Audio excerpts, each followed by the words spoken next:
Welcome everybody. This is a sort of special rehearsal. We are auditioning two candidates for the potential position of assistant conductor.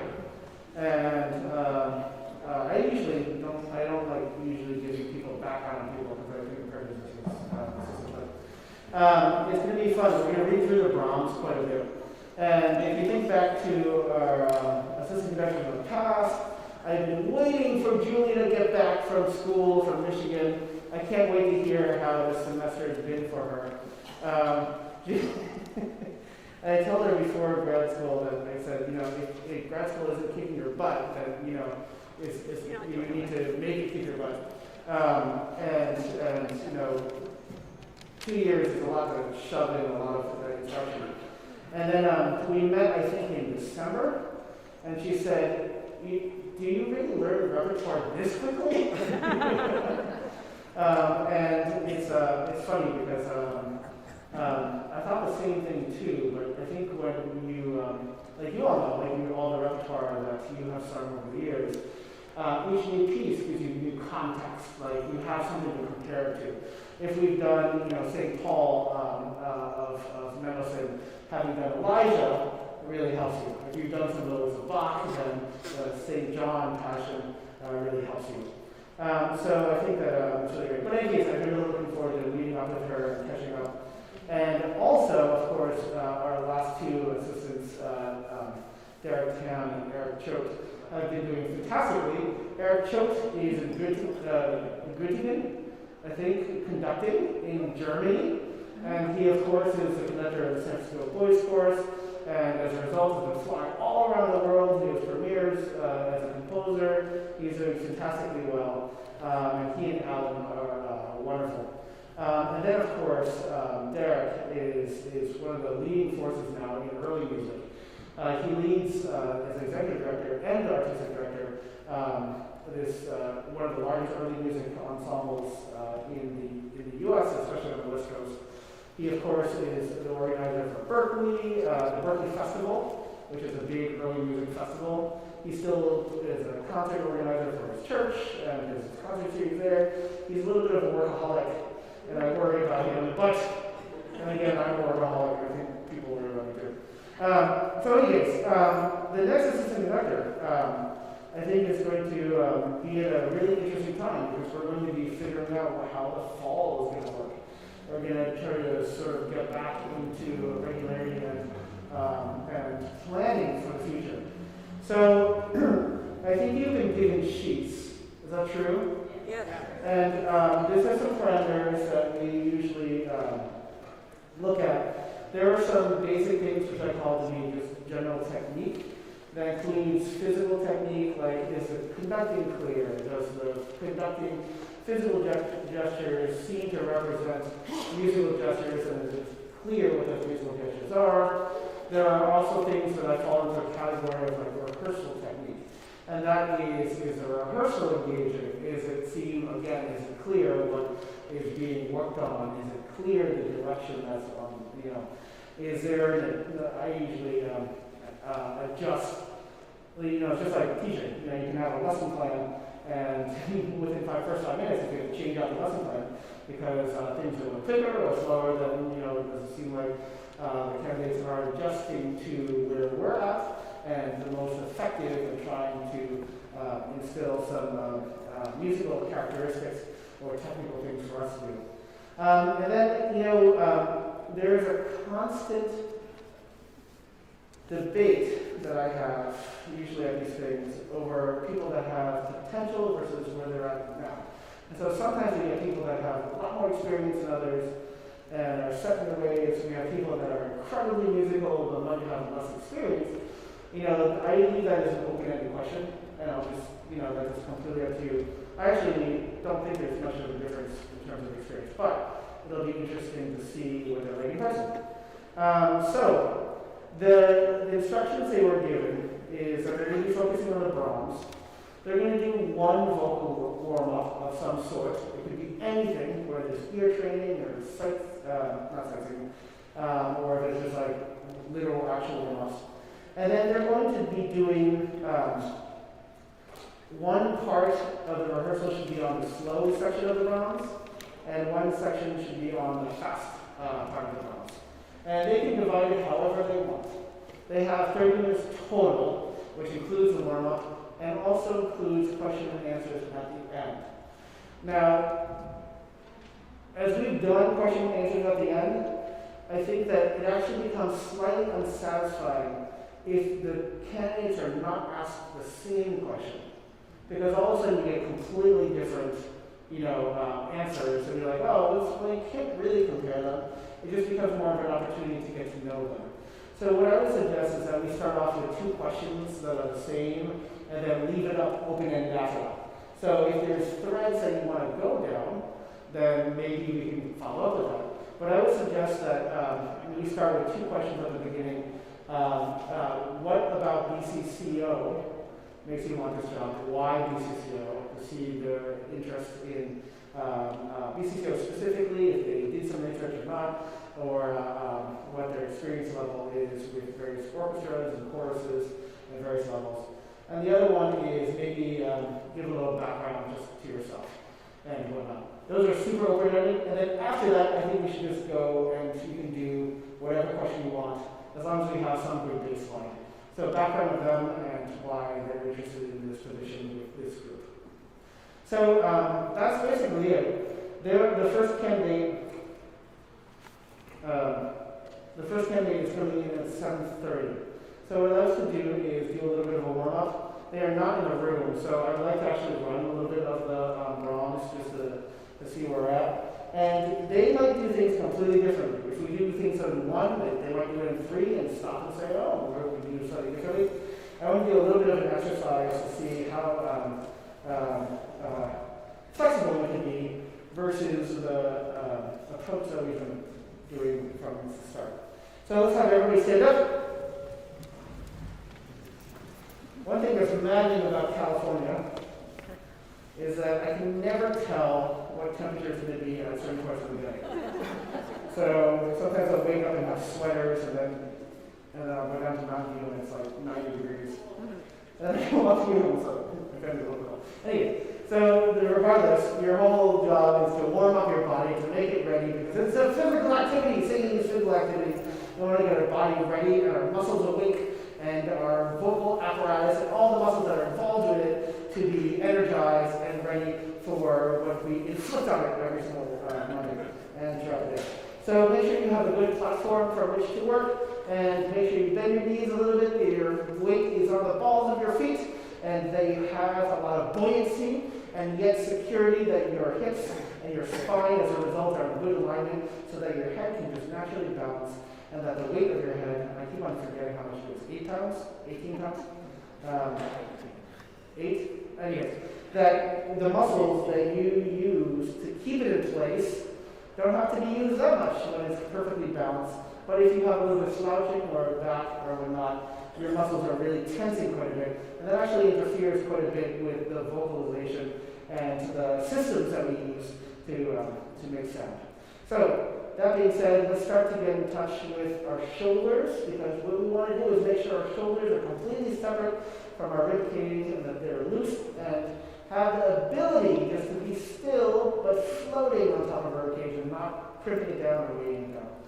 And then, of course, roll your neck around, because your neck not only holds your head in place but also controls where your voice box is, and keeping it low, keeping it nice and relaxed, and engaged in the ways that we want to, but without tension in the ways that we want to. Then finally, we got your arms a little bit so that they have, again, no tension there either. Okay? Now let's take a nice deep breath in through your nose, and then out through your mouth.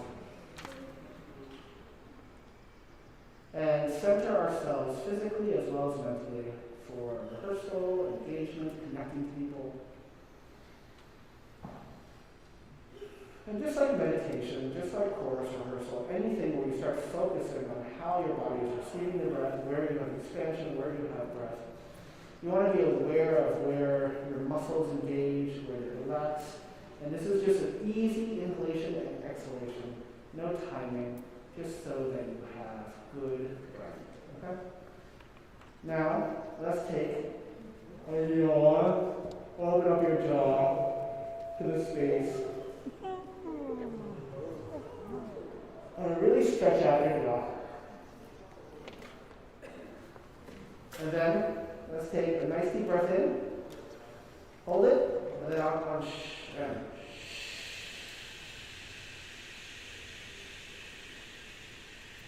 and breath in. Hold it. And then out.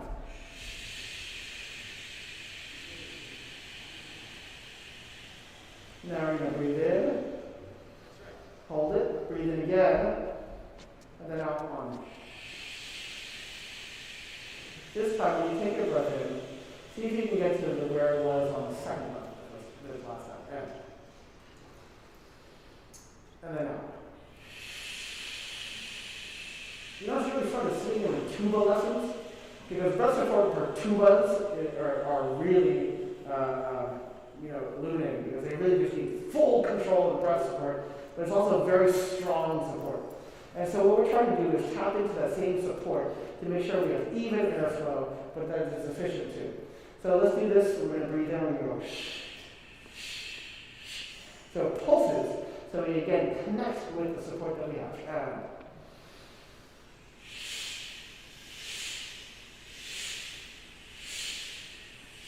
Good. And then let's do make it a little sharper. Right? And down.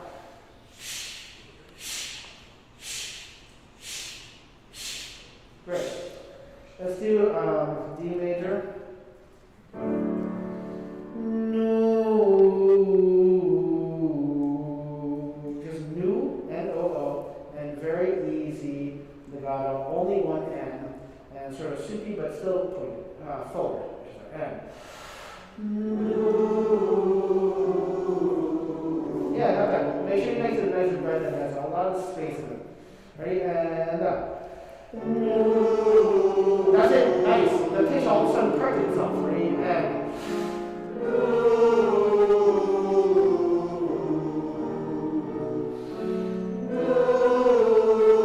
yeah, inhalation that's like smelling something lovely. And oh, beautiful. The breath really supports the sound that we make. So lovely. It's like a field of sunflowers. Much better. I love the support. I love the tone.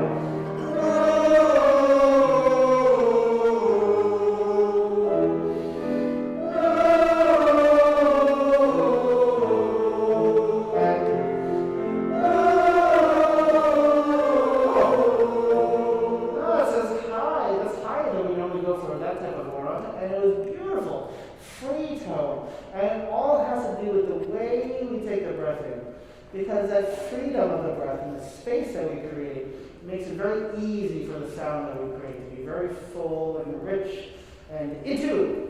Let's do D major again. Nivu, nivu, nivu, nivu, ni. And nivu, nivu, nivu, nivu, ni. Nivu, nivu, nivu, nivu. Yeah, this is low and right, guys.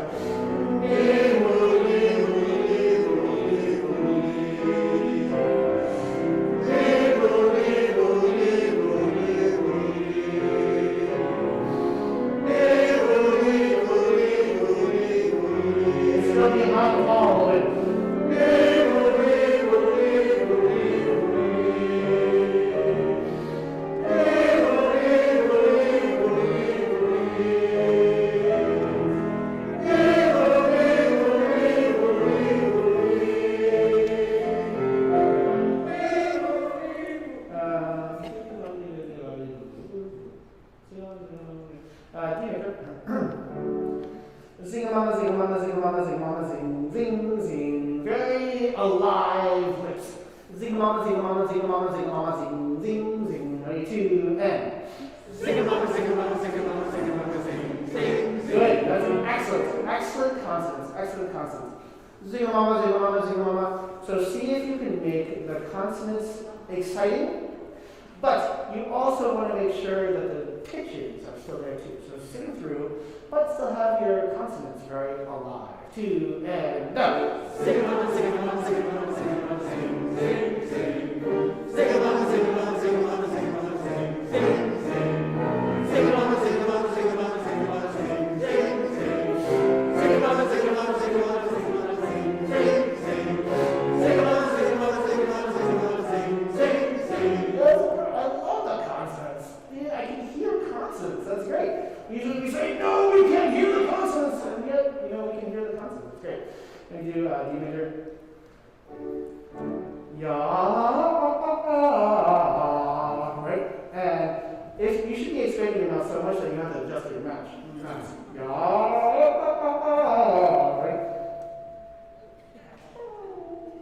Well, I should encourage it. Yeah, no. Ya.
Yeah, I'm going to do some quick exercise.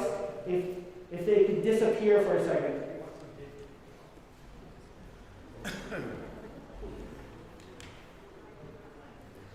When I auditioned for, I'm just going to tell you a story while I'm kind of disappeared. When I auditioned for grad school, I had nothing except for the music that they gave us. That's what you do for an audition, right? You don't hear what happens before. And one was this gospel piece. And I just remember the eyes of the chorus were very wide. And I was just like, oh, they're really into this. They're like, oh, they're getting into it. And I was talking about how, when you get softer, it's like this music dissolves into consonants and, whatever. And then I just remember some of my friends, eventually, because I went there to school, said, oh yeah, I just remember your audition. It's just very different than what we had been preparing. So it was just really interesting, because it was very different. I didn't realize until literally maybe 10 years later, one of my friends told me, you did it about twice as fast as we were rehearsing. That's why we were all boom, what's going on? So again, it can be anything. What I'm going to do is I want to start from the very beginning. And I'm going to see, what I want you to do again, since we're observing, is to see how we connect. I'm going to conduct the different styles. There is a difference between overly trying to interpret what's going on, but also trying to see if there's clarity in terms of what is needed there. Okay? So I'm going to start from bar 25. Bar 25, before the alto section. 4 bars before we go. Okay? And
Yeah. Try to see if you, there's a Chinese conductor, Xian, I think was her name, at San Francisco Symphony. And she was doing Dvorak's Ninth Symphony, from the New World Symphony, which every single youth orchestra plays in the entire world. And you're like, oh, what is she going to bring to us? And it turns out that she has a huge opera background. And so the fluctuations were all over the place. And the orchestra was just like, I don't know what's going on, right? This is a piece that we think is very familiar, which is coming from an operatic standpoint. See if you can connect a little bit more, because what I'm getting is like a little bit of exaggeration, because suddenly we realize, oh, there's something going on. So if you hold your music up a little bit more to check the periphery, right?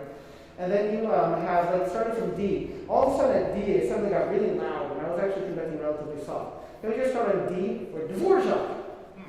And 1.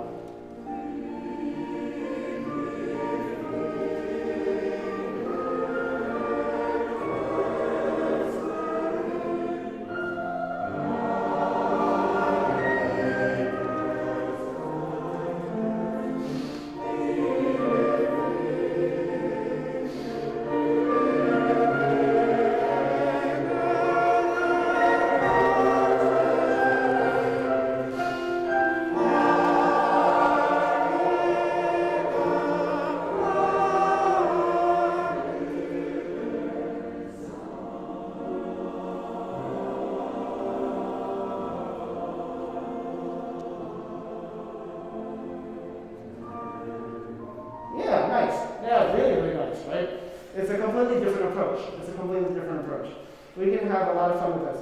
Let's do the beginning of the Allegro section.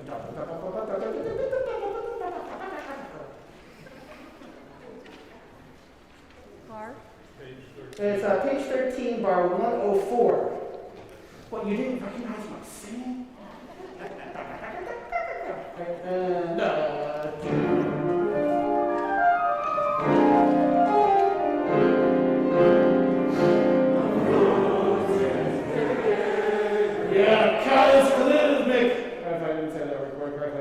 hail and brimstone coming down, right? Dark hoods, right?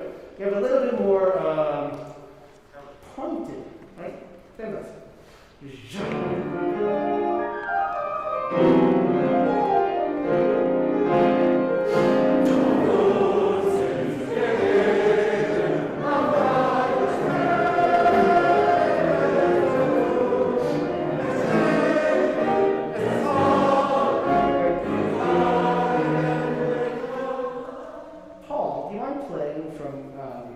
from 107, right? Different tempo, get ready for it, I'm just going to warn you, right? 2 bars before that, right? And da, da.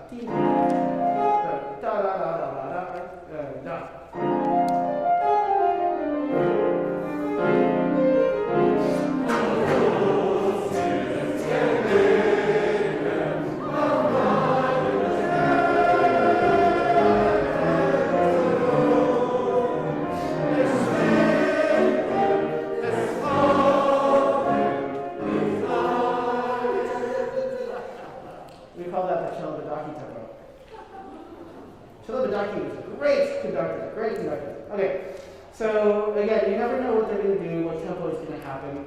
Paul's going to, be surprised just as much as you are. But we have about 2 minutes. I'm going to get our first contestant on BCCO tonight. And we'll get started.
say in the orchestra world, contestant 1 has entered the room.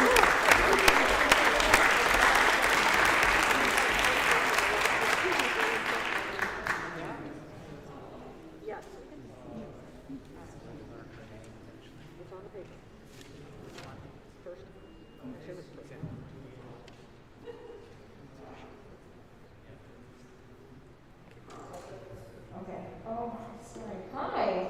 Hi. I don't have anywhere to click this. Well, I'll just put it in there.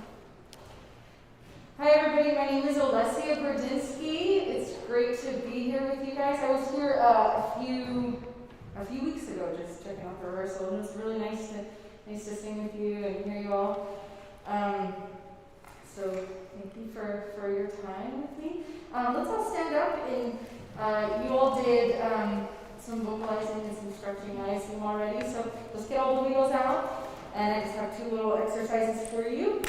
And let me just make sure I have this right. We have soprano, tenor, bass, alto. Is that correct? Awesome. All right. All right, can I please have a C major scale? All right. So we'll start with a little 5-tone descending scale. So with an arm out like this, a really neutral, relaxed jaw. Your tongue is doing most of the movement. And pick an arm and just do a gentle sweep across. Here we go.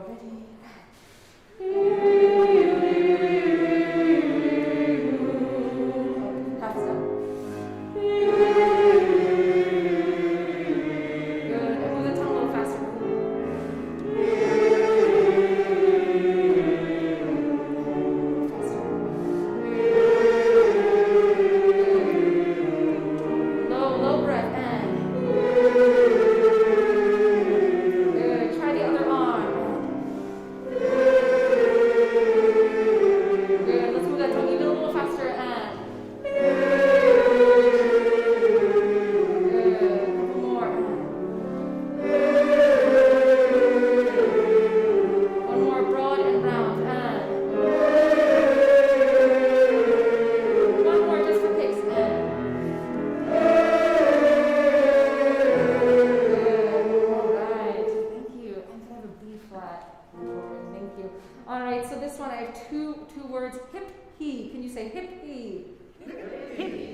Please avoid saying hippie. It's hip-hee, and we're going to do an arpeggio like this.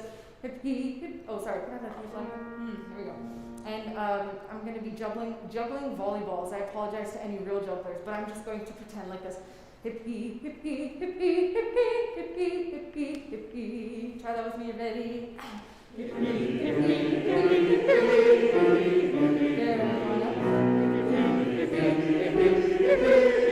Good. Really firm here, and and stop for a second, yeah. So try to have a little more separation. Hip-hee, hip-hee. Can you try that? Just say that a couple times. Hip-hee, hip-hee, hip-hee. So yeah, this is really, really engaged. Kind of lean back a little bit more with shoulders down, and let's change that to softballs. Where were we? Thank you. All right, here we go. And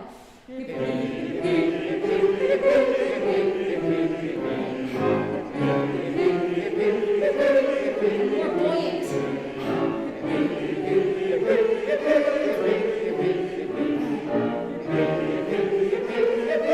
Keep those shoulders down and bring your arms a little lower and one more and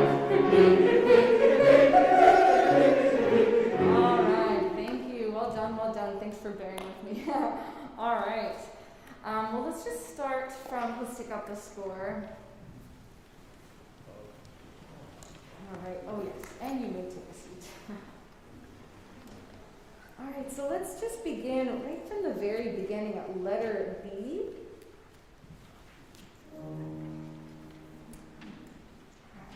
What is your name?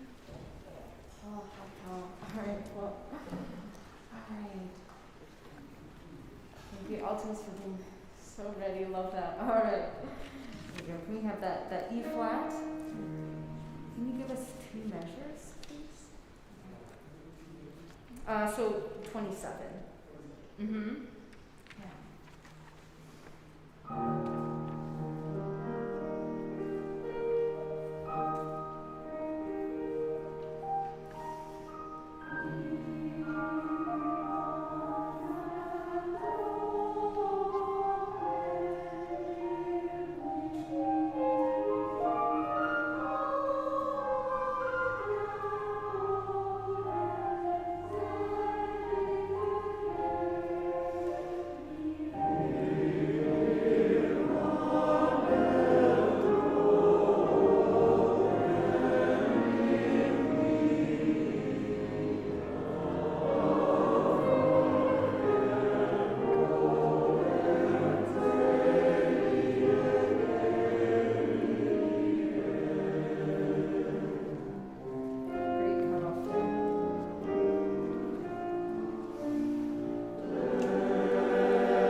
back actually to letter C. I think there was a little cutoff that was a little late. I think maybe it was in the tenor. So let's just go right from there. All right, so can I have this?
So lovely.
And let's just do a little bit of a jazz section, and then you can bring me.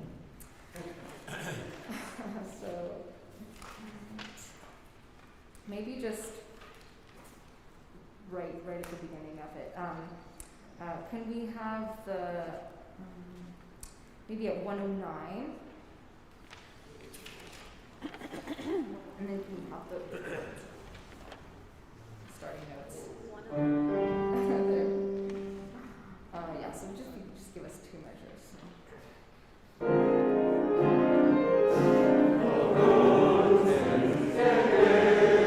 Is it okay if we try that again, just with a little more bite? bite, and I'll try to have a little more bite with my movement too.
Close to the end of my time. Is this a good time to stop, Christian? Or a little more? Another 10 minutes? Okay, let's do another section. All right, it's sounding really, really nice. Actually, I would love to do that again. Maybe from just that same section, the beginning of it, and with a little more clarity. Things are moving fast, so let's really bring out those consonants. And you guys are doing a really, really good job staying together there as well. I would love some more buoyancy as we get to letter F with that, with those really, really quick quarters there. I know it's not the easiest section. All right, so 109.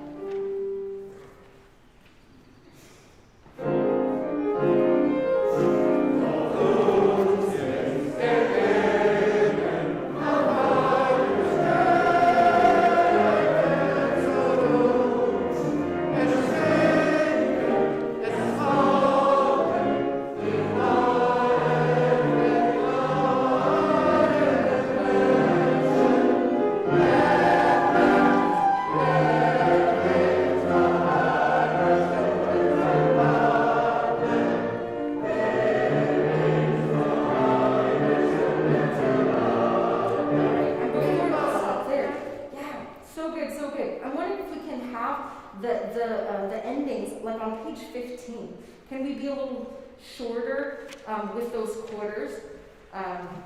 So whenever you have, say, on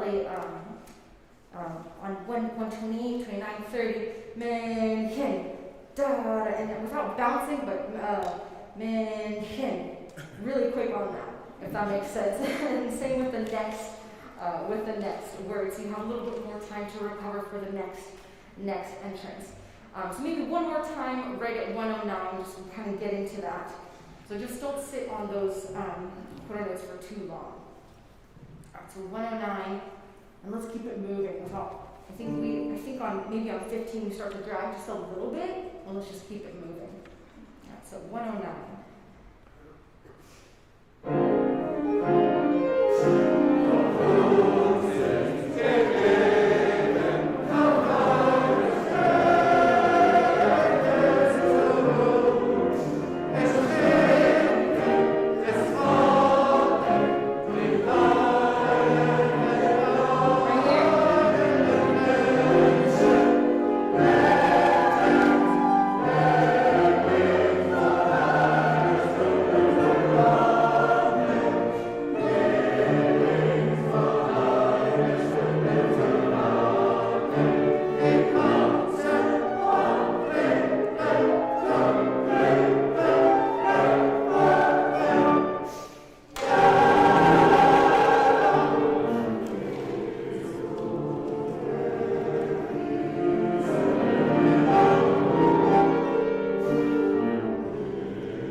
Section where I have to count because it gets really confusing.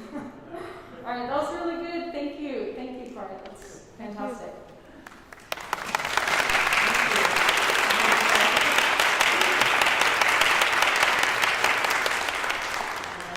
Should I say? We have a few questions for you. One, if you can tell us a little bit about yourself and your background. Great. Yeah. So I'm from Philadelphia. I was born in Ukraine. I grew up in Philadelphia. I grew up singing in choirs, big musical family. Grew up singing in churches. I moved to Berkeley about 6 years ago, and I've been teaching at Berkeley Public Schools. Maybe I've taught your family members at some point if you live here in Berkeley.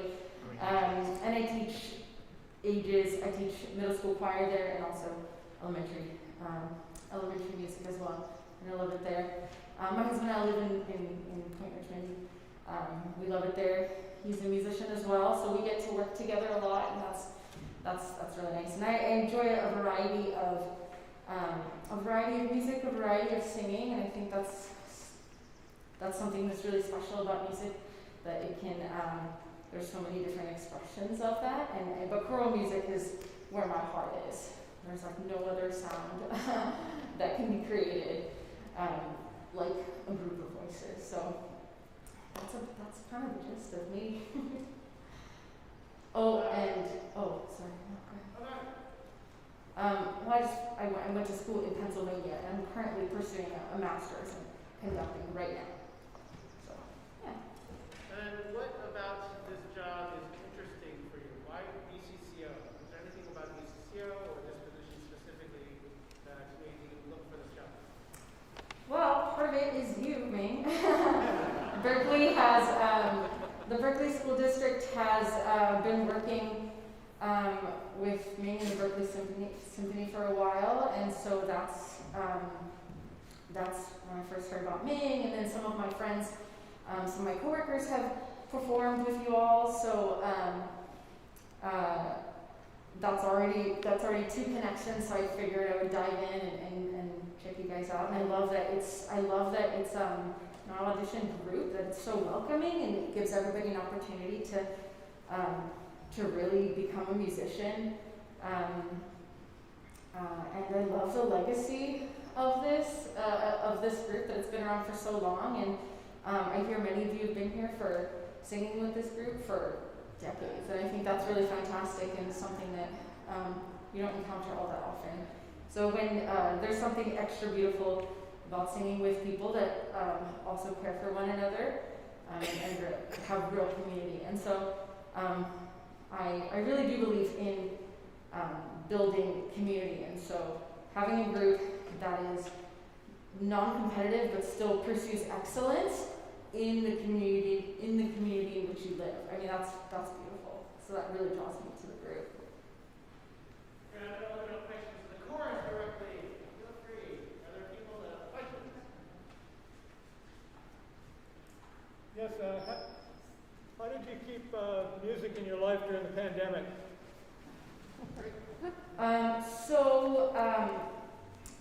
In addition to singing, I also play piano, and my husband is a musician, so for fun, we would just play music together. But I was also actually had the privilege of being, because my husband and I are in the same household, we did the music for our church community live stream. So I actually had the privilege of being able to do music live streamed every week. So that was always something to keep me going. That was really, really special. I know not everybody was able to do that, but it was really nice to have. Yeah, other questions? Yeah? How do you think working with us will help you advance yourself? So many ways. Well, I haven't. I think working with Ming is one of the first reasons that there's so much to learn from him, and an opportunity to use my skills is always a great opportunity. And I think a community course has its unique challenges, but also like really special things. So I'm looking forward to working with adults more. I do teach children. So that's just a big one. Yeah. Yeah. Could you tell us some more about your singing interest? My singing Your interest? experience as a singer. Yes. So I grew up singing. I grew up singing in a bilingual church community, and so I was always in choirs there. My father was the pianist, and I grew up singing in choir. I mean, I was sang in choirs all through college. I sang with the San Francisco choral artists for a couple of years with Megan Solomon, so that was really special. In Philadelphia, I got to sing with Paul Reardon in the group called the Mendelssohn Club, and so that was a really, really special time.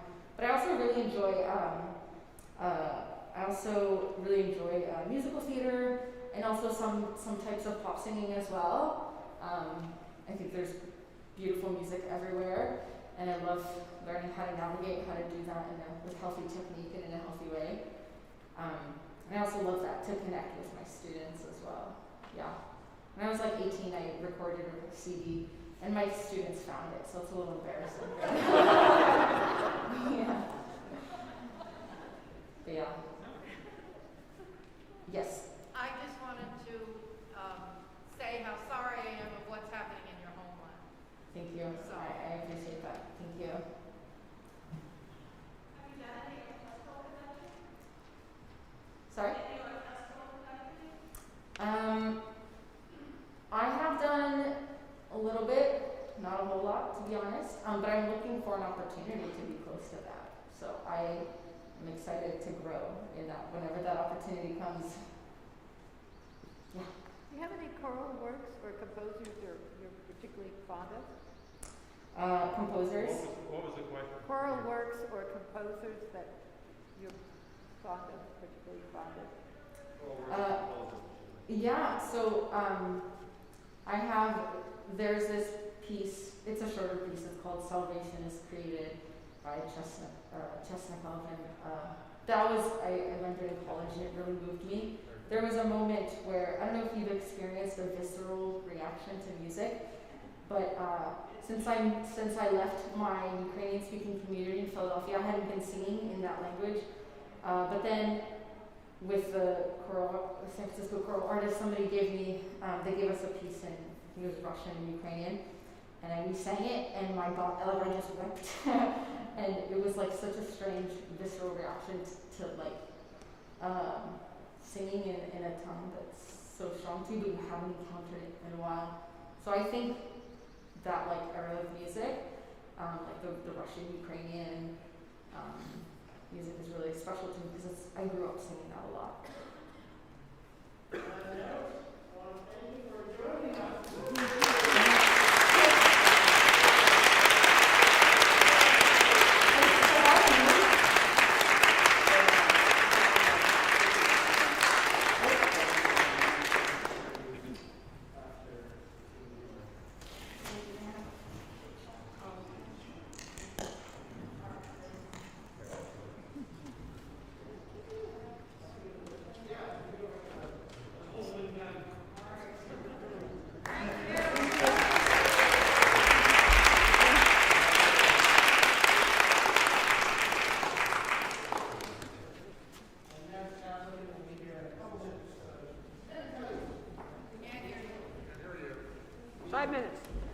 Next person will be coming in shortly.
My name is Sam. I'm super excited to be here and to be able to make music with you folks.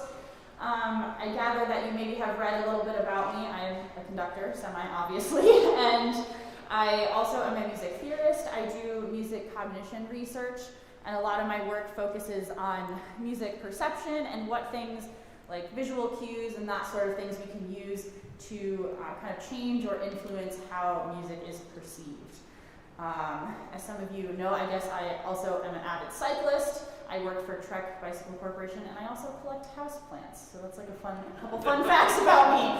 Alrighty, so I guess without further ado, let's go ahead and dive into a couple vocal exercises. This first one we're going to do is going to focus on developing nice round vowel sounds. We will start in C major, and we're going to go up by whole step just to keep everyone on their toes. All right, so it's going to go like this.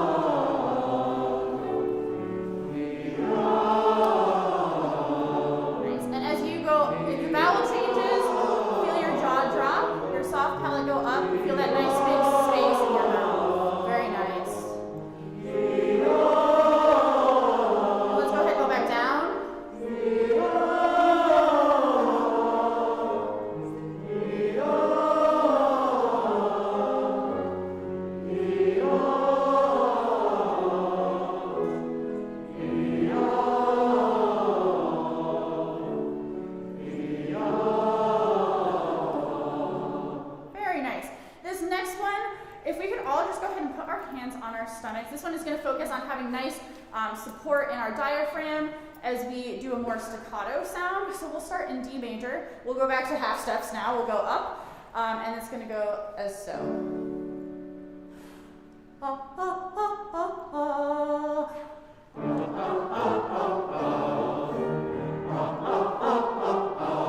Good. You should feel your belly bounce as you go up.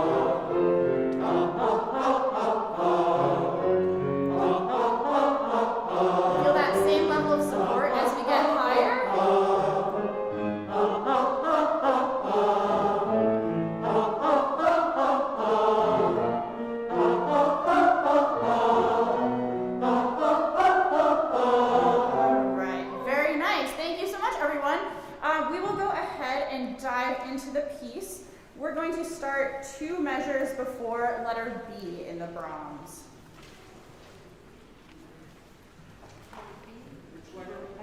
Two measures before letter B, as in boy.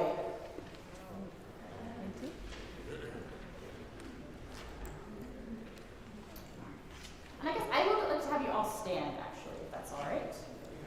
Thank you.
that much. Very lovely. If we could, please go back to measure 34. This is the tutti entrance. And I would like for the altos to make a slight crescendo to the downbeat of measure 35, measure 36, where you have that D flat. Bring out that little harmonic change, as well as your moving eighth notes. You have a little bit of harmonic interest there, so go ahead and bring that out. Right on 34 with everyone.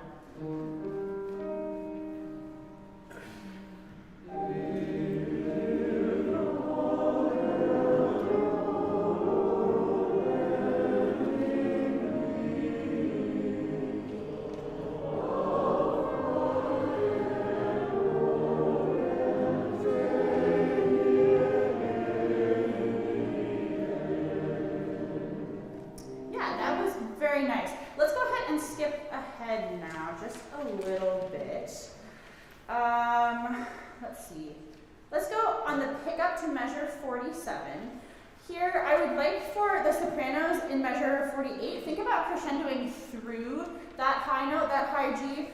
When you want to move through it, kind of don't get stuck on it and let that sing out a little bit more. Rather it be loud and have a nice tone than kind of in that quieter dynamic. Pick up to letter 40, or measure 47. Excuse me. 1, 2, 3.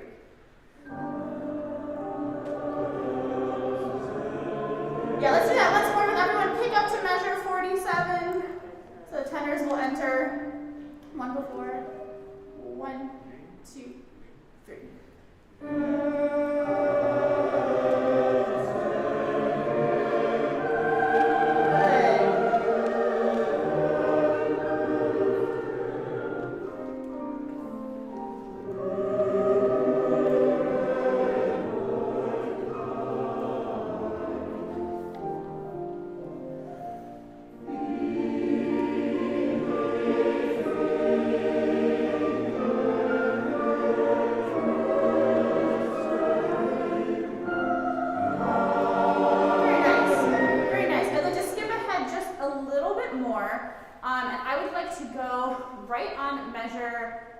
Measure 62.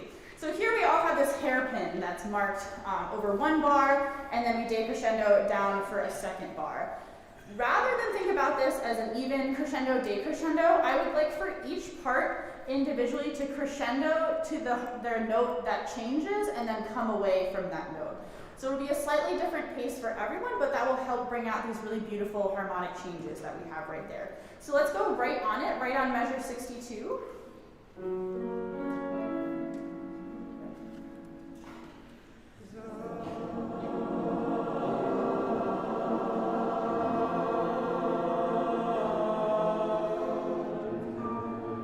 Great. Tenors, that was really lovely, just not quite so much, so you don't have to come away as much to match everyone else's dynamic on the downbeat. Let's do that one more time at the same place. Ready?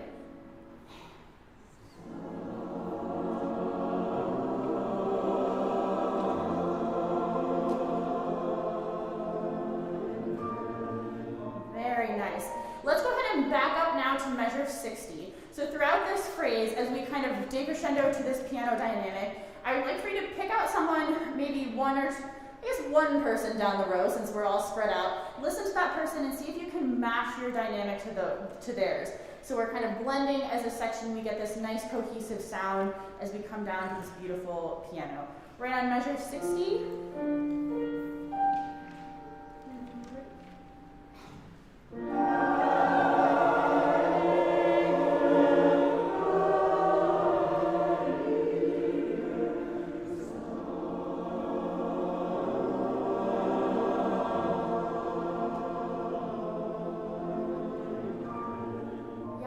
Beautiful, excellent. Let's go ahead now to letter E. And here, I would like for it to be kind of poco pesante. So between the quarter notes and the notes that surround them, just a little bit of space. Not quite staccato, but we want to kind of match this little separated articulation that we're going to have in the orchestra. So just think about having a little bit of space between the notes here. Letter E.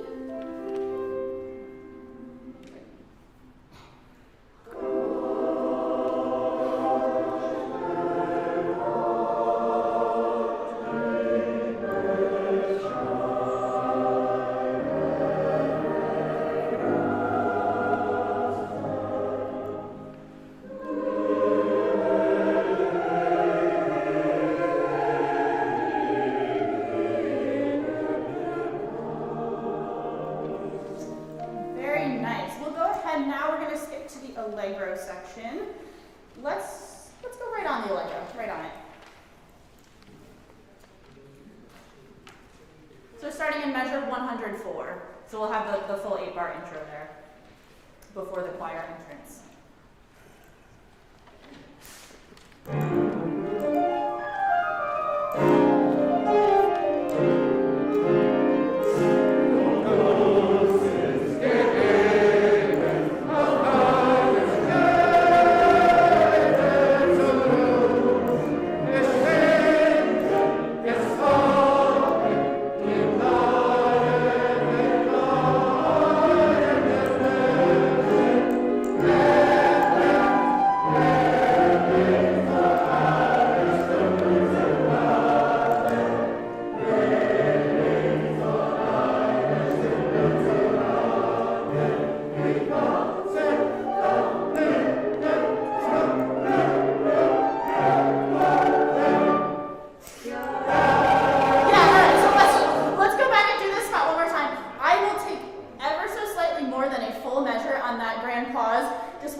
So be ready for that and look up at that point. Let's go right on letter F.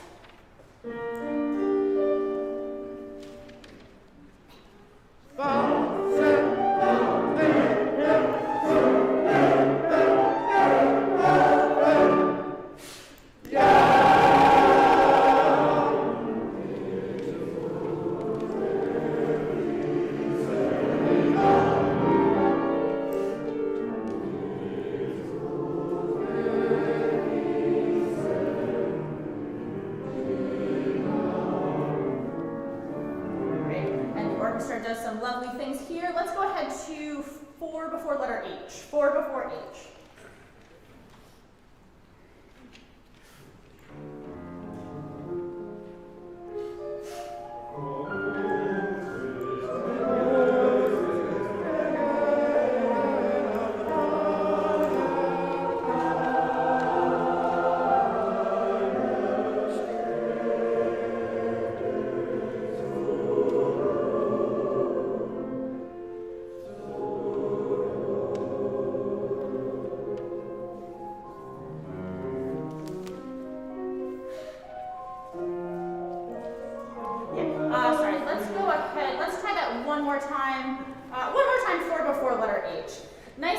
Articulation, clear rhythms in this fugal section here. 4 before H. Page 19. Yes, page 19. One.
Measure 134, that's the top of page 16.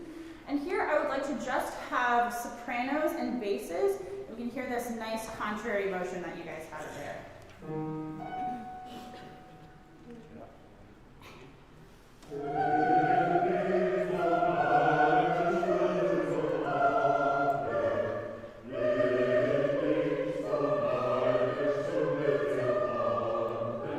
Great, let's do that once more with those two people. I would like you to go to, in this phrase, if we can put put a crescendo to andern as both times. So crescendo to andern both times as it happens, and this goes for everyone, including those sections who are not singing right now. But let's have sopranos and basses, 134.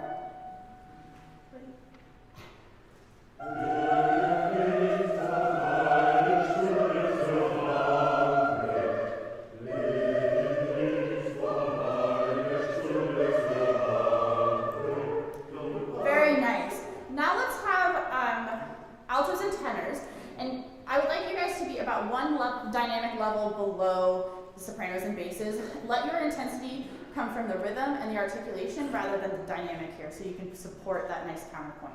Altos, tenors.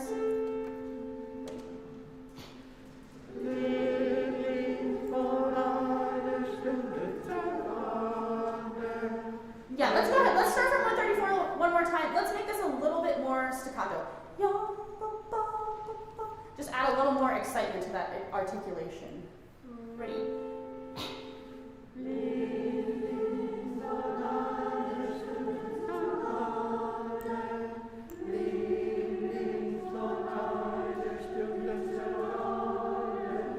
Great.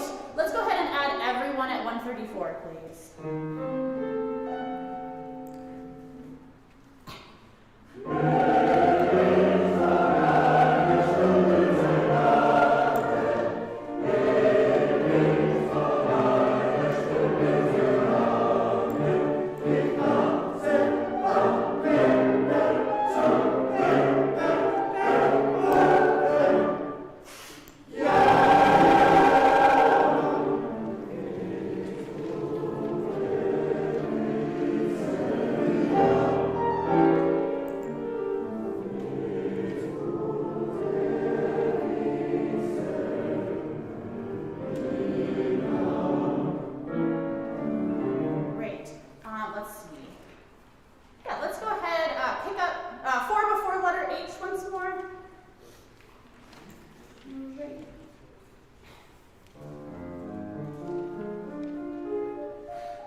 Where we go up the fourth, and let's go ahead and once we've entered, just come away a little bit so each next entrance can speak and come through the texture in this fugal section. 4 before letter H, once more.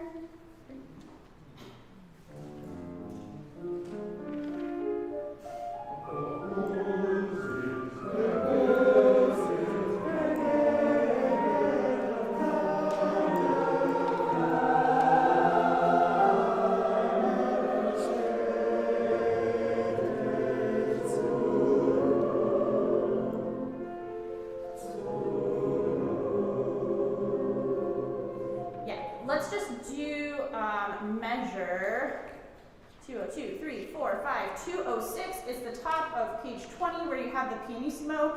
Sopranos at 210, nice bright whole step there, and then a nice narrow, mysterious half step at the end of page 20 there.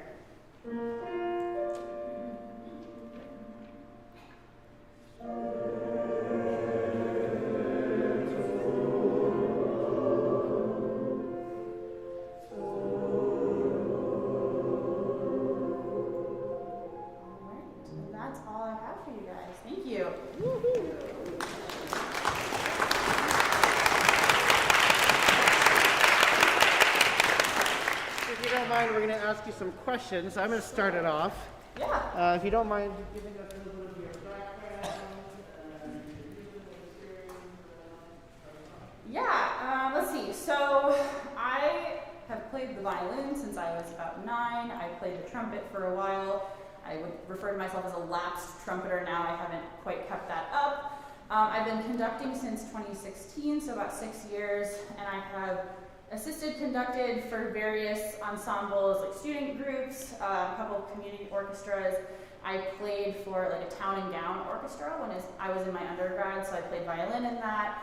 I've played lots of chamber music, quartets, chamber orchestras. I worked a lot with the Ohio State Symphony Orchestra, of course, during my time there, as well as conducted the Ohio State Community Orchestra, which is a group much like this one, but for Ohio State, so it's open to all students regardless of musical experience, and they can come and play in orchestra, and that was really fun. That was probably one of the highlights of my time there. Let's see. I like to do kind of unconventional programs whenever I can. I recently, in February, put on a performance of Mahler Symphony No. 1, just the first and last movements. This was the piece I had researched for my music theory master's. So I had studied the form of this piece really extensively and analyzed over about 50 recordings to see how sections of the form were performed. So how did tempo change in relation to the music structure? And I then took all that research, I arranged the piece for chamber orchestra, and I put it on for my conducting recital, and I created an original lighting design that highlighted the formal structure of that piece. So each theme, each melody had its own kind of visual identity, so that could be more apparent, more transient to the listener as they heard that performance. So that's kind of an example of my research and performance coming together. What is it about BCCO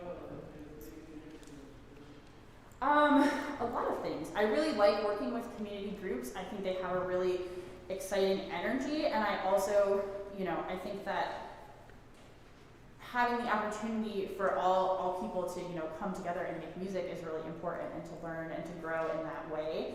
I also really like that your concerts are open to the public, free and open to the public, so you're kind of increasing access to music from both fronts. I think that's a really important thing, and kind of is breaking down a barrier of access to classical music as well. So that really kind of speaks to me in my own musical mission, I guess you could say.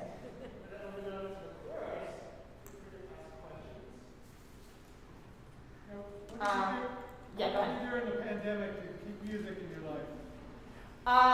So we were really lucky at Ohio State to be able to mostly keep playing throughout the pandemic. The spring semester of 2020, we all kind of got sent home, and I was teaching music theory at the time as a TA, and I was still doing that just online. I was home with my siblings, one of whom also studies music, so there was just a lot of music in my home at that time. And then when we went back in the fall, we were doing socially distanced, like strings only playing, so we were able to kind of jump back in, and it wasn't quite the same, but it was music, and we were happy to just, have that opportunity and keep playing, because a lot of people at that point didn't, so I felt very lucky for that. I saw maybe another hand in the back there. I was wondering what gave you the idea to change more from orchestral into the choral realm? Yeah, I have worked a little bit with choir before. I assistant conducted for the Mozart Requiem. I think working with voices is really different. It's like a new experience, and it kind of it changes how you think about music and how you produce music, to have it so close to yourself and your body, and how that music is embodied, and I really enjoy that. And I think also you guys do a lot, obviously all this choral orchestral work, and there's a real excitement and power in that large ensemble on the stage. And from the orchestral side, you don't get a huge amount of opportunity to do that. So being able to come here and perform these really large works is really exciting. So, in the plan, yes. Since you transitioned from violin and orchestra to choral, have you had much chance to study vocal technique and teach vocal technique? A little bit. So not so much from a choir side, but I have taught aural skills, like ear training for musicians, as part of my music theory training, and that kind of involves a level of vocal technique and teaching musicians who often are not singers how to produce that sound and read from the page and all those things. So that has kind of brought me into that world. And my sister's a vocalist, and so I talk to her, and we talk about all different musical things like that as well. Yes? Given your background, you had a chance to work with accompanists as great as Paul, and also have you led a lot of sections where you are counting out parts on the piano? Yeah, so when I assistant conducted the Mozart Requiem, I led some sectionals and sounded out parts from the piano. I, as a violinist, have played with a lot of accompanists as lovely as Paul, so I've worked with that as well. I've done some like 4-part score reading on the piano as well. I did a lot of that in undergrad too, so kind of like, you know, working on those keyboard reading skills. Yes. Have you yourself ever sung in a chorus or a choir?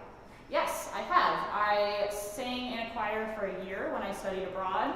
We did a mix of classical and more like popular show tunes. We did a Mamma Mia medley, that was super fun. And when I was working with the Galesburg Community Choir as assistant conductor, I also, when I wasn't conducting in rehearsal, I sang, so I got to experience that from both sides as well. Yeah. All right, thank you.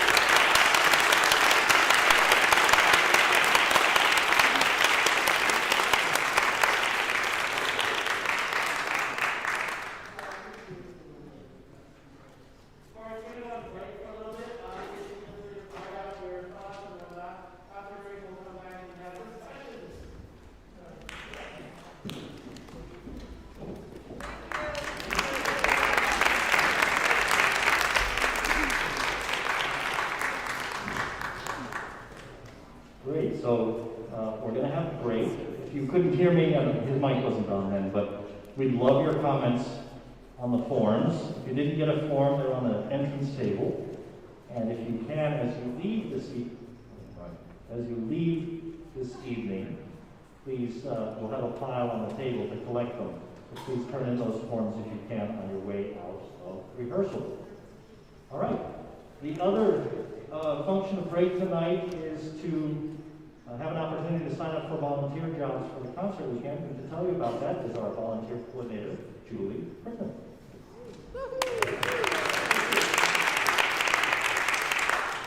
So it's great to see you, and it's great to hear you. You sound amazing, just amazing. So tonight you're going to have a chance. Can you hear me okay? Yes. A little louder. Point it at Like this. Point it There we go. Tonight you'll have a chance to sign up for the concert as a volunteer. You can sign up to hold the donation box, to check in the audience. Please encourage your family and friends to consider checking in, folks. There's also some opportunities on Thursday and Saturday before the concert, and you can also help Jerry with setup and strike. And as Mark Twain said, always do right. This will gratify some people and astonish the rest. Thanks. See you in the back.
it's like, it's a class right, so it's not a class.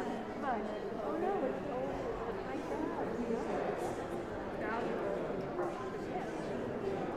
Lots of 55, go Bears.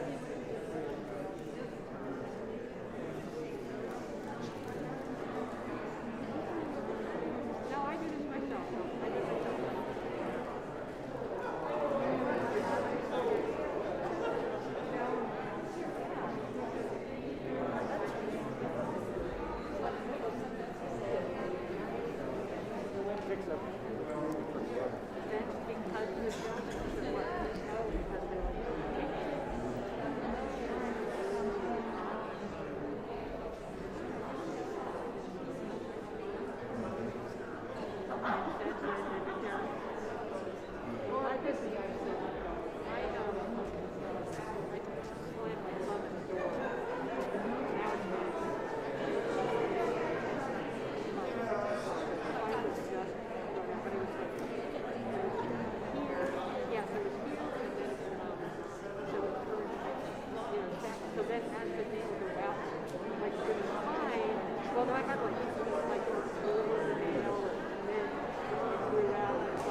Yeah, no, I know. I told her, I was like, I had a Band-Aid on. And I was like, I don't want to catch that on anything. Anyway, but you could see where, you know, back here, when it grew out, you know, the ears there. I was like, oh, this is kind of interesting. It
hurt.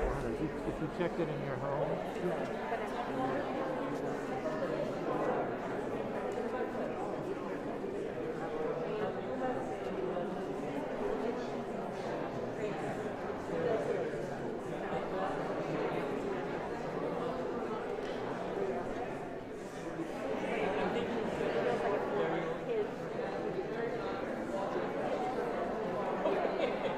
I see it.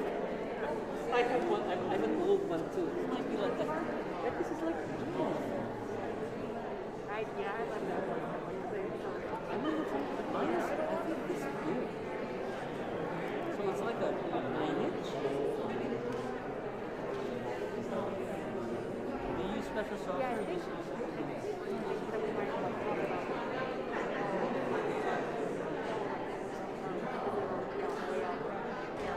That's big enough for you? not like that. Yeah. Sorry, that Yeah. Thank you for mentioning that. Yes. now can you still update Yeah, browser? Because I have an old browser. I have an yeah, old yeah. page. I won't update Chrome anymore. What days is it? Firefox. Firefox is just yeah.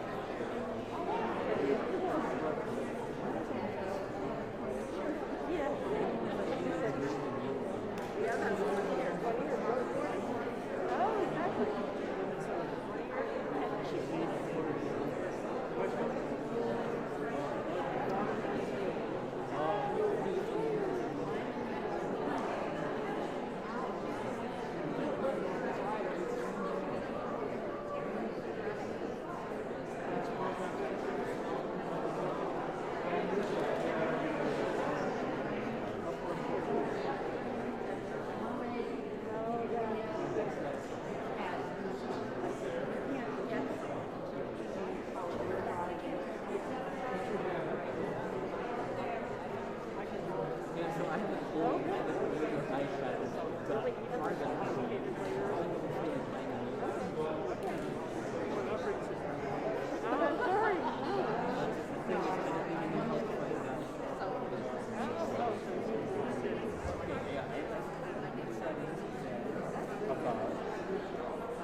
Yes, there's a Very nice.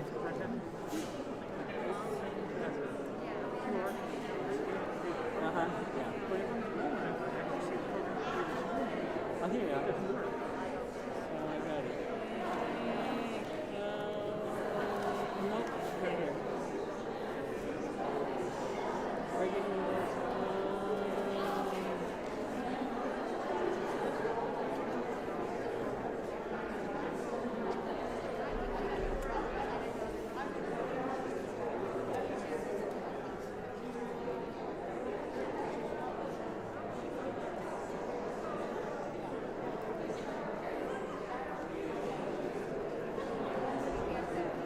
Must be in a BCCO.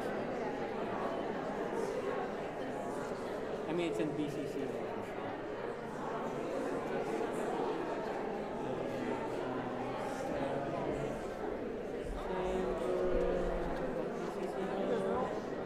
How are you? Good. Chamber singer. Yeah. Yeah. There you go. Sure. Yeah. Yeah, I didn't sign up tonight, but yes. So how many rehearsals do we have beforehand? Good.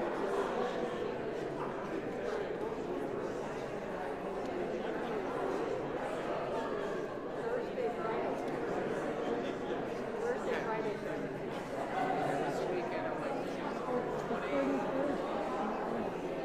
No, what else would I do? Yeah, okay. No, not at all. How's Janice and all the grandkids, everybody? Janice, the grandkids, everybody's okay?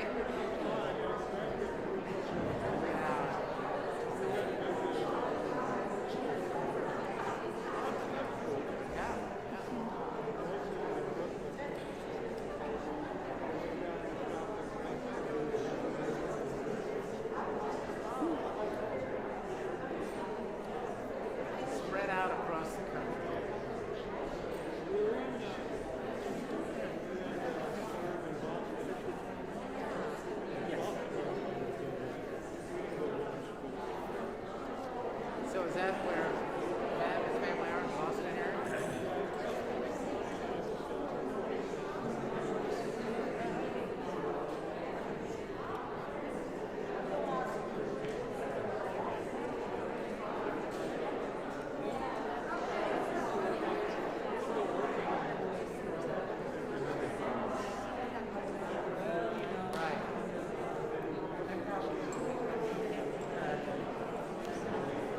That seems to be going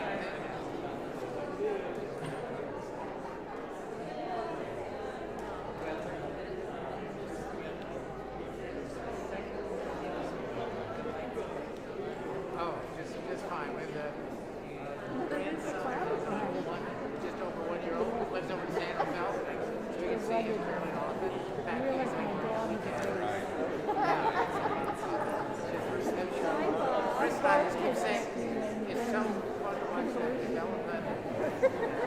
What's the next step? Watch it develop. Well, it's very hard to understand. Our kids. I don't know how much they Yeah. So it's funny. That's good. I don't play ball, Oh, no, but she was, I two could different hear ball her. clubs. So they can, there's But something, you there's know, some golfer. there's different sound in this room. You know, see those two speakers? They're projecting all the way. This is actually Yeah, let's say. I hope we can do some simple. Mine do a little, but he also wants to rehearse. Very soon.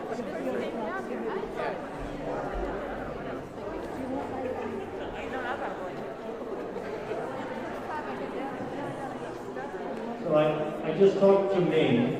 He had a couple of questions himself for the candidates, so he's just speaking to them, and he said he'll be in here in 3 or 4 minutes, and then we will resume.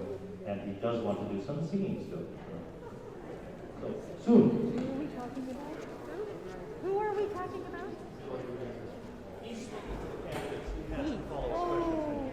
He'll be back here in a few minutes He's going to before we make a start decision rehearsing. right this minute. No, he's not making it. He's just getting more information. Yeah. Is it appropriate to say anything about the upcoming Kelly LaCar memorial? Something in close notes about it. I don't know. Today. That was me not a minute ago. What is it? Because it's going to be Saturday. Right, and people who were Just talking to me.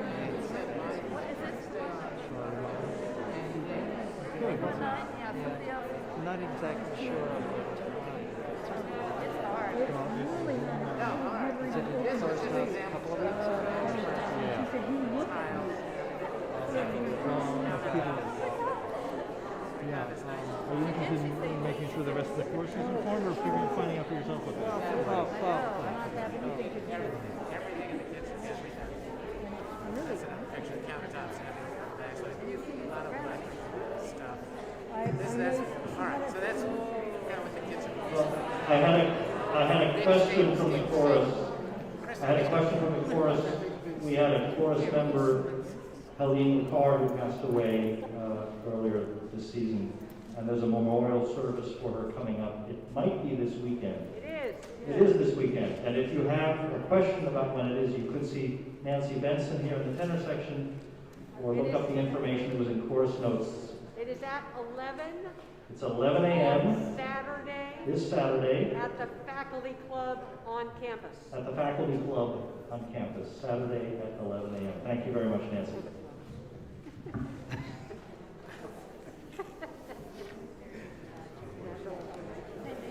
Yeah.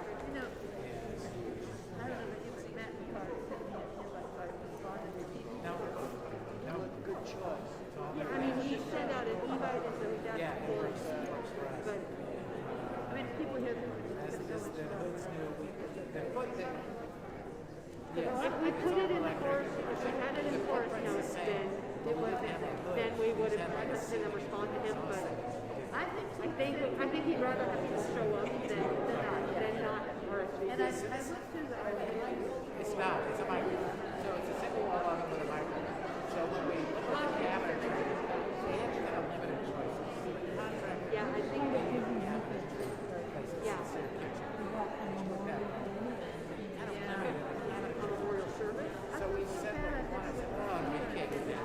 You know, you have to get a combo oven microwave. That's what we do. Oh, yeah, me too. One thing, the wall Oh, oven wow. is a microwave.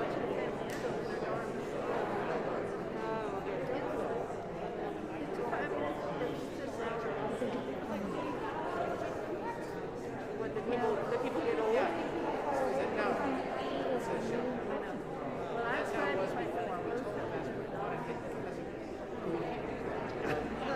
what we wanted to do. Yeah, the farm's oh, that's so much fun. That woman said, tell me about this place where We had it downstairs, a different kind of version. Where as well. But it made me think about this. I'm not Kitchens.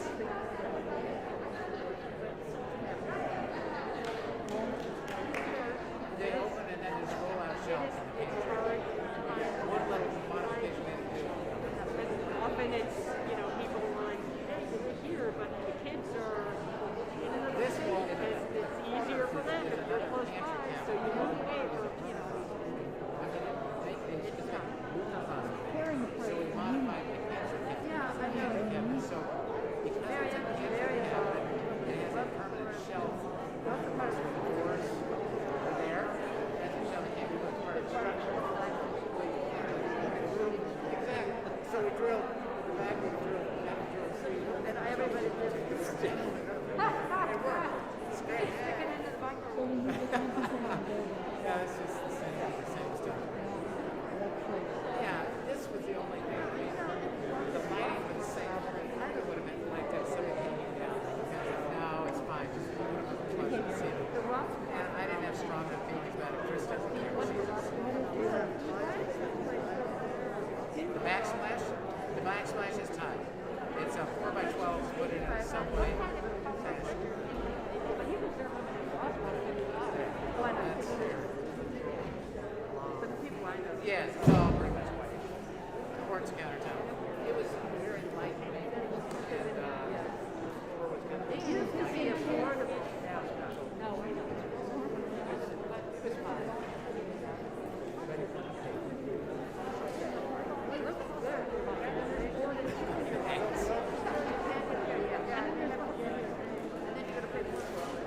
Okay, let's come back. What did you think?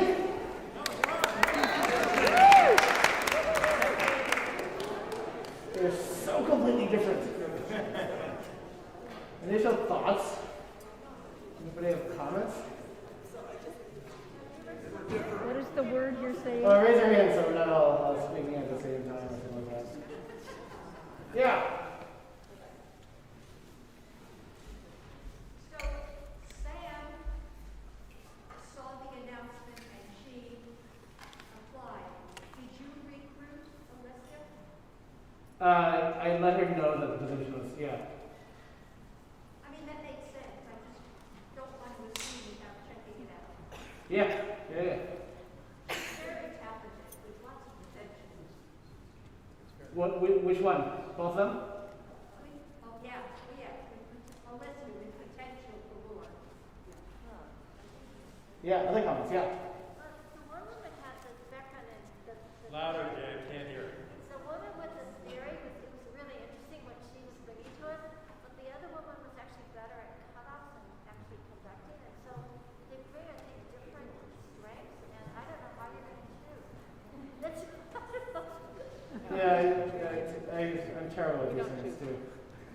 Because you're just like, oh, it's potential, and other stuff, other comments. If you want to go up and use a mic, feel free. We've got the mic on the stage. Yeah. Don't be shy. No one in the back can hear the question, so if you want to come up to the mic, that'd be great.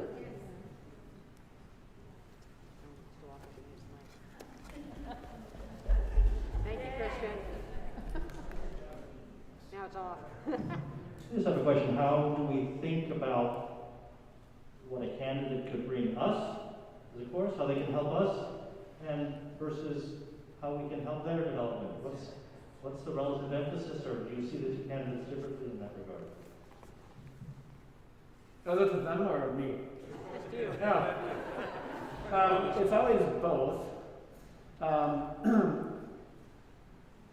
when I first joined BCCO, the original proposal to the board was that there be 5 people, that there be an assistant conductor, and then 4 apprentice conductors, one in each voice part.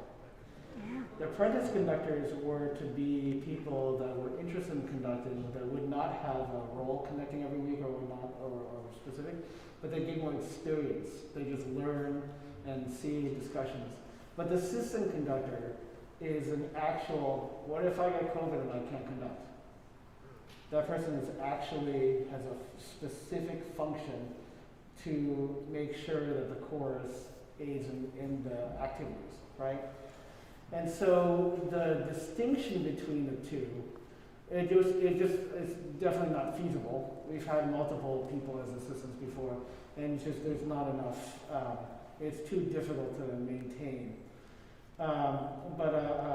The assistant conductor is to me somebody that is like a Derek or Eric or Julia or not.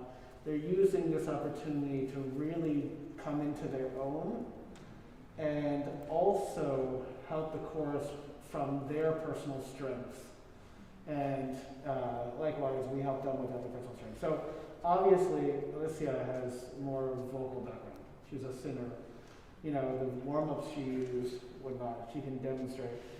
Whereas Sam has more conducting experience, and obviously with the orchestra a lot, was rehearsal technique tended to be much more structured. She was responding to things that you're doing, right? But, you know, as was pointed out immediately, you guys picked up on it instantly, you know, her vocal background isn't as strong. So one of the questions I asked her was like, you know, for instance, this is a typical thing when voices are quite low, it's easier to be off the breath and then the intonation drops a little bit, right? So how would you address, you know, pitch issues? And she said for her, you know, especially when she has to deal with non-singers for theory classes or whatnot, she likes talking about the function because she has a large background in theory at all levels, introduction to like almost graduate level theory. And so she says once people, for her, realize the function of where they are in the chord or whatnot, it helps them with their intonation, which of course is completely true. We talk about that all the time. Third of the chord, or let's get the octaves together, you know, all those type of things. It's a completely valid answer. But for Alicia, you know, in terms of the conducting technique, you know, she, it's not that using a baton is different, but she is obviously still getting used to how to show some of the phrases. And so, you know, again, they're both fantastic. They're great. I like their personalities. Even though sometimes they could be a little nervous, I think both of them are just very, very confident people. And so it kind of shows and just sort of they're like, oh, yeah, okay. You know, it's some people, I mean, like, you guys are all nice, but I've conducted many orchestras and choruses that just don't like you. And you have to connect to them somehow. And yeah, I don't know, it can be intimidating sometimes. I mean, San Francisco Ballet, I shouldn't say that. They eat conductors alive. They really will. They'll not only talk back, but they'll also go to Martin, the music director, and say, we don't want this person ever again. You know, they're really tough.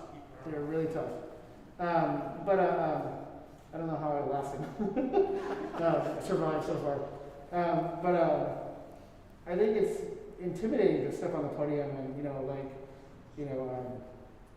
try to connect with like 80 people in the room that you've never met before, right? So I think I think that they both did really well. Other comments? Yeah. I really liked the way Sam broke down, had the tenors and the altos sing, and you know, gave us a sense of what our whole relationship to each other was. Yeah, one of the things we always look for is if they come in with a game plan, and then, like I mentioned before this, if that game plan goes awry or they hear something else, you know, do they respond, right? And there's a conductor a long time ago, decades ago in Modesto, that the orchestra members just knew that he wasn't listening at all. He wrote out his rehearsal schedule, his plan, and he just kind of did it. And they're just like, no, but that actually sounds pretty good. Why are we working on this part? That's because that's what we planned to do, right? But yeah, that's good comment. Others? Paul, what were your comments? How was it for you? I really felt that they both had very contrasting skill sets. I felt that Alicia she had an extraordinarily warm personality and a wonderful singing voice. And I believe their skill sets are quite different. And it's going to make it it's really what BCCO wants to determine like who is best to take the role because their skill sets are so different. They couldn't be more different.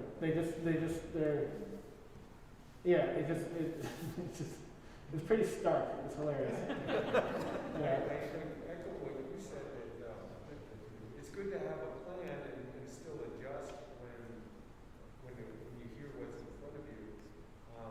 But I did feel that Sam had a conception of the piece that she was able to communicate, and I really appreciated that. And honestly, I was just impressed with both of them because it's such a daunting thing to come in and conduct in front of 80 people you've never done. Yeah. Yeah. Since Derek, I think the assistant has got more conducting concerts. Louder. We can't hear you. I'll repeat it if it's sorry.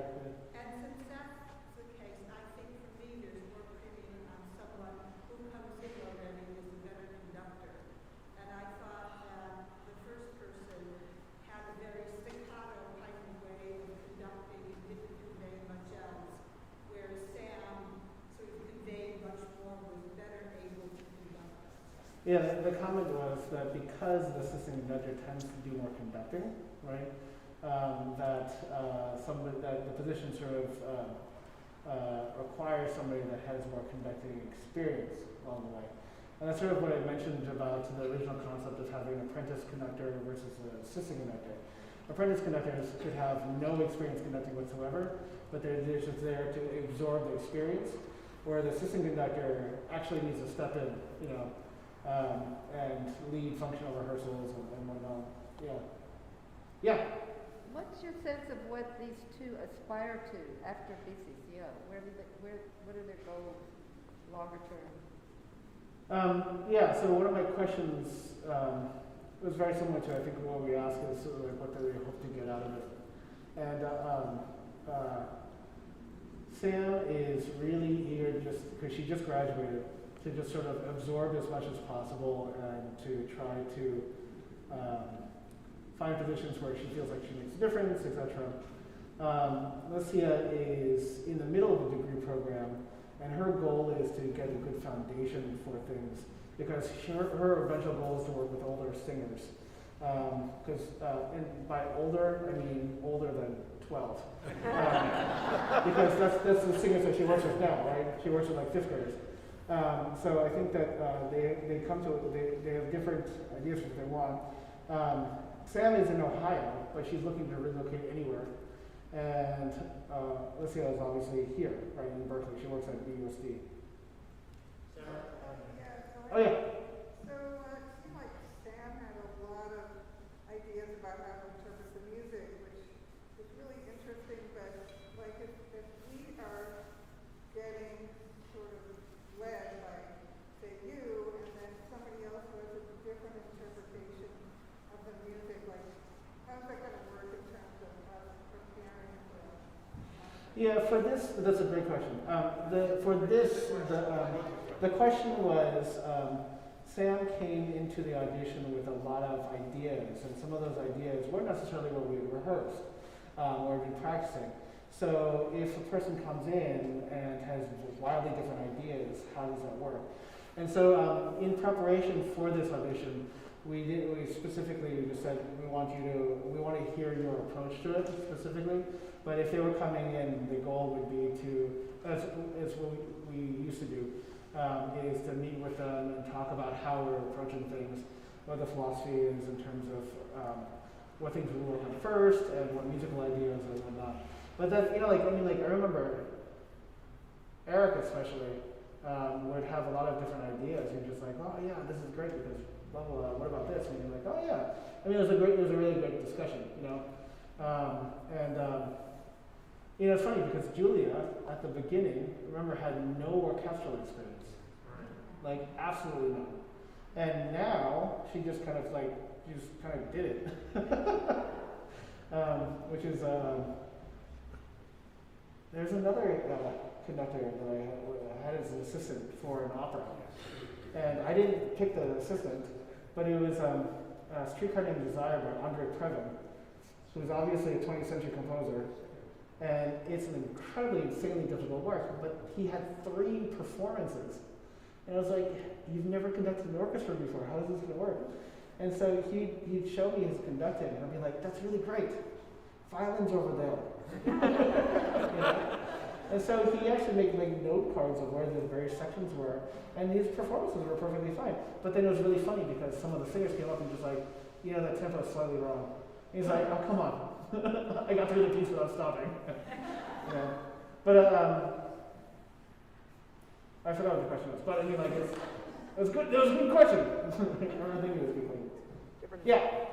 I thought our voices sounded better with the first conductor, fuller, lighter.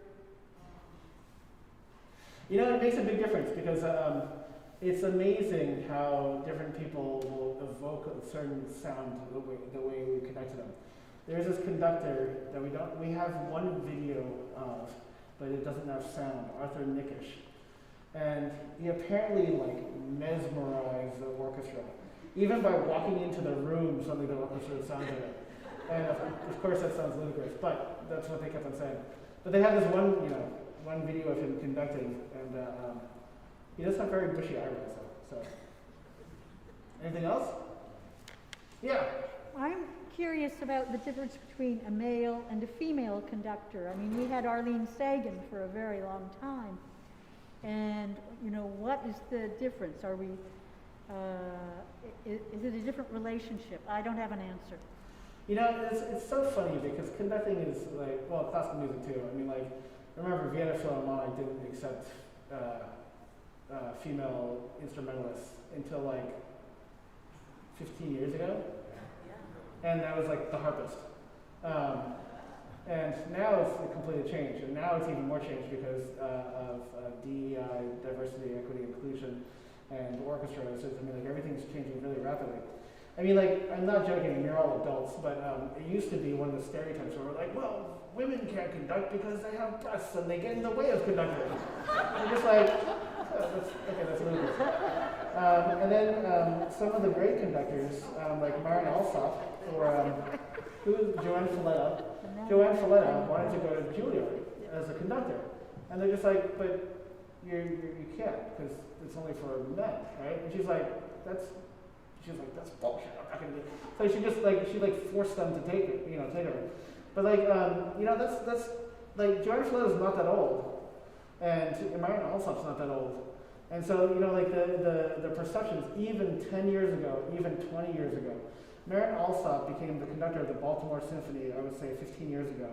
And the orchestra, it wasn't the orchestra, this is a stereotype, but I mean, there was big uproar because they're just oh, no women can lead a major orchestra, which is ludicrous. And she obviously was one of the ones that instrumental in turning things around. Dallas Symphony started a conducting program only for female conductors. And they're just well, this is going to be our niche. We're not trying to solve the world's problems, but we're trying to do that. The new conductor for San Francisco Opera, who's obviously female, she wants to hire mainly female assistants. And it's was it Ruth Ginsburg? Was it RBG that was when some reporter asked, what is your ideal, ratio of men to women on the Supreme Court? And she's 100% female. And the guy was what? And he's well, you don't blink if it's 100% male, right? And so, it's nowadays there's less sort of ridiculous little stereotypes that people think of But the key thing is how you connect, right? And so people connect in different ways. There are conductors that are super standoffish but somehow get like an incredible engaged performance. There's why am I forgetting his name? He's a big theory, but he's also a conductor, like super analytical, and all he did was like this. And he used to get some of the biggest sounds from the orchestras. And people are like, I don't understand, he's just doing this, right? Kurt Mazur got into a car accident and he couldn't move half of his body. He would actually be conducting like this a lot of the time, right? And yet he's considered to be one of the greatest conductors of all time, right? And so, like again, Martin Alsop, my favorite lesson that she gave me was like, if you want the orchestra to be really, really soft, right? Really soft. This is pianissimo, but like sometimes they don't do it. You be really obscure, that they don't know where to play, and they're really quiet because they have to figure out how to sneak it in. It's like, I'm not going to be the first person to come in. So you go like, this is, okay, ready? Come in. And I did that with the orchestra that I was conducting at the time, and she was coaching. She was like, exactly. And the orchestra members were like, are you kidding? That was so obscure. I couldn't tell what was going on. And she's like, but that made them play so beautifully quiet. And she just knew how to, like she knows. I mean, she's an amazing conductor. But it's just about that sort of interaction and the connection that you have with the ensemble. And so, that comment about, the sound, the conductor is creating different sounds from you, right? I mean, like it's an important thing. It's an important thing because even if the technique is terrible, if it's a great sound, then there can be a connection. Maybe last comment, and then we should sing. Yes. Okay, let's sing. Okay, what do we got? We got 10 minutes. Why don't we run through?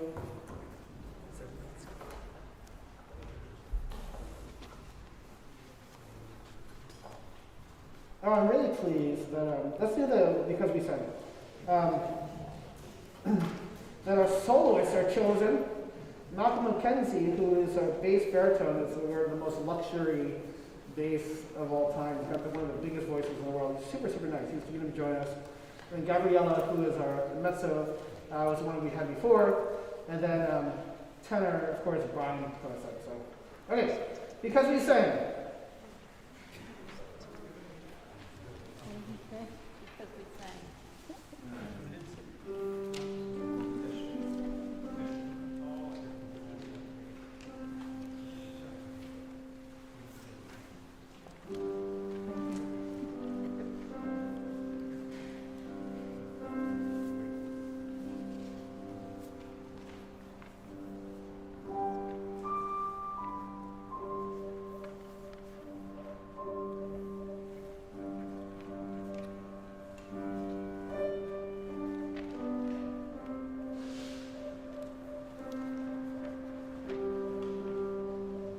Sing the solos.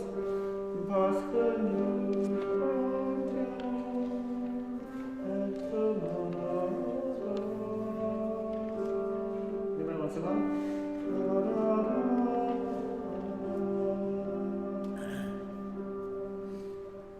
Guys,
That's nice.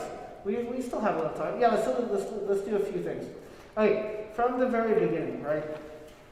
There's a difference between the affect of sort of atmospheric of the past, we're singing about ghosts, and actually being a person that's in real life and lifeline. So the difference is if we lay back on the tempo and you're in the backside of the beat, it comes across like we're all ghosts talking about centuries of the past. And I think it should be a little bit more like, because we sang, we're alive, because we sang, we're here, we have community. And so it needs to actually be a little bit more forward with your consonants. So can we start from because we sang, from the very beginning, bar 45, bar 46? Because we sang. So this is mezzo forte, it's not too soft, okay? Here we go. Ready, 1, and.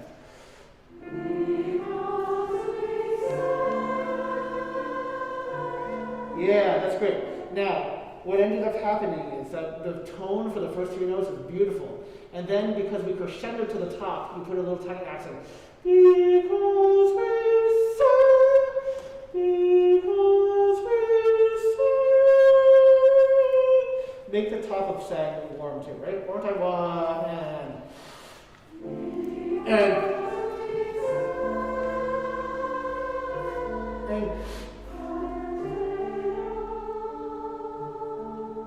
yeah. Remember, it's not table, but table. So make sure the emphasis of the word is correct. And it's still mezzo forte. Now, to me, I want you to put in all the color of knowing that when you sing at the table, that the table has extra wonderful warm memories. So it can't be because we sang at the table, right? It needs to have a warmth that continues. One more time, right? 146, 46, and.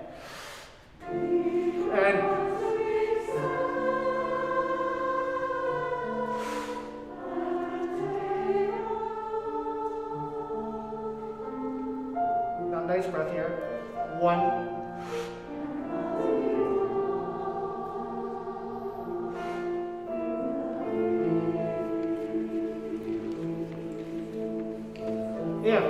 Yeah, it still feels like those are 2 different ideas. I hear, because we sang at the table, and while we walked through the fields, it sounds like you're going to continue by saying something else. It doesn't sound like you're still singing in the fields. It doesn't sound like you're singing while you walked. It still needs to have that same warmth, fullness of tone, and nice breath that is, again, sort of the structure of the sound that you want to make. So I want to hear much more, I want you to create a much bigger space.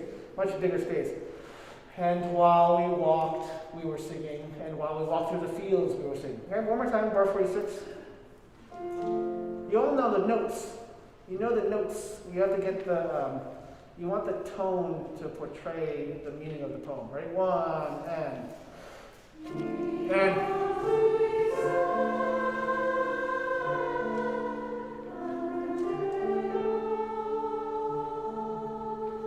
This is still warm, even so it's quieter. And toss me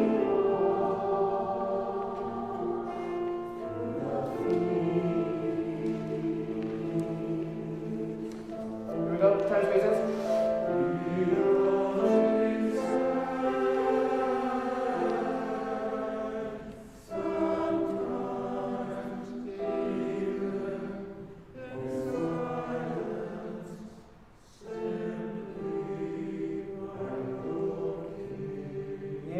That's really beautiful. Even in silence, make sure it's not silence. Silent, we need to keep the vowel open a little more. Sometimes even in silence, silence. Okay? Can we start at bar 58? Because we sang, sometimes let it blossom. The crescendo leads to lead to sometimes, right? And it needs to be present, right? 1, 2, 10 spaces.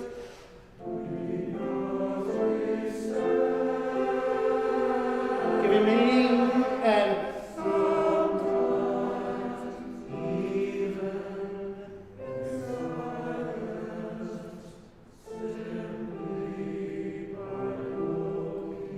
yeah, that's great. Can you use your spidey senses and connect to each other for the ending consonants?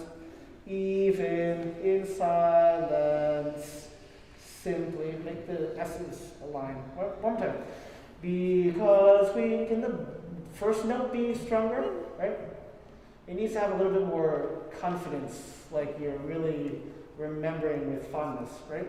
Be, ready, one, and. Because we serve. Because it's easy, and now match.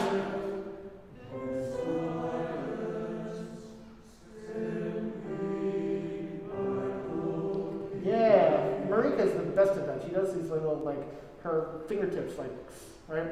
See if you can get it together. Let's do sometimes, bar 61. Right? See if you can get the consonants together, right? It's not only being aware of our connection, but it's connecting across the aisle too, right? One, and sometimes even in silence,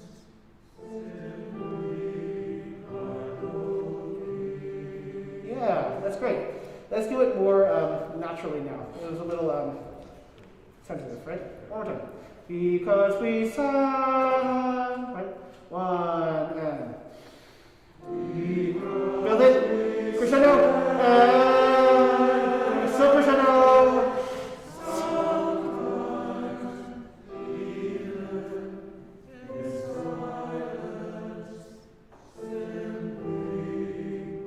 Now this is much bigger, more, and.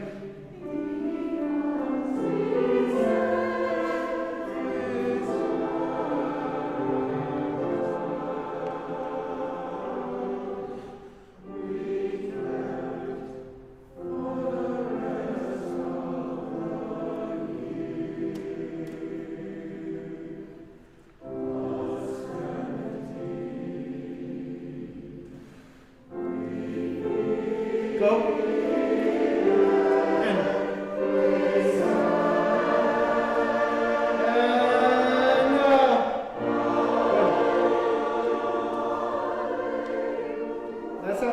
That sounds great. We need to build towards that. Can you do bar 79? Can you really draw a bigger crescendo there, or actually writing crescendo? Because we want to know that when you're singing the long notes and you don't have an extra syllable to sing, that you're still crescendoing. It's like the sun coming over the horizon, right? It needs to have a little bit more, you need to lead us to the downbeat.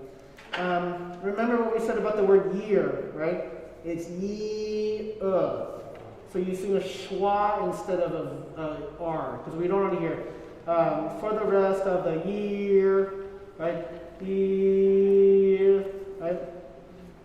Can we do, oh no! We can do it one more time. 66. 66. Root 66. Right? One, and and. Bases are we kept for the rest of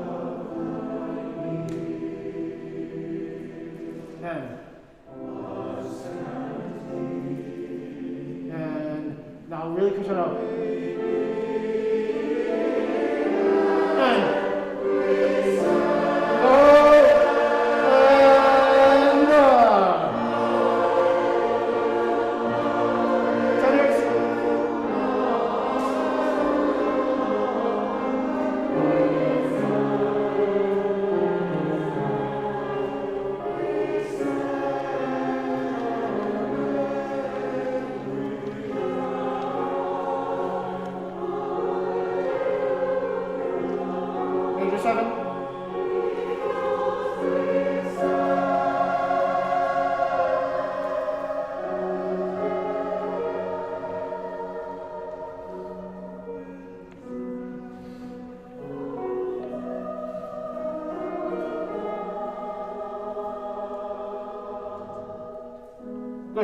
Yeah, we'll work on that a little bit more.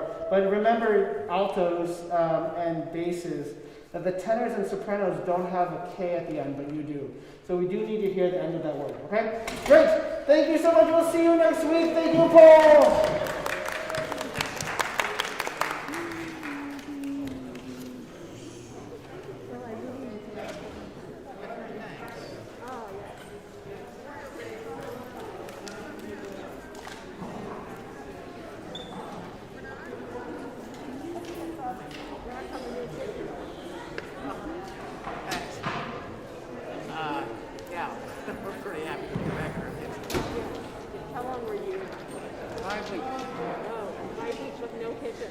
Yeah, but that's not bad.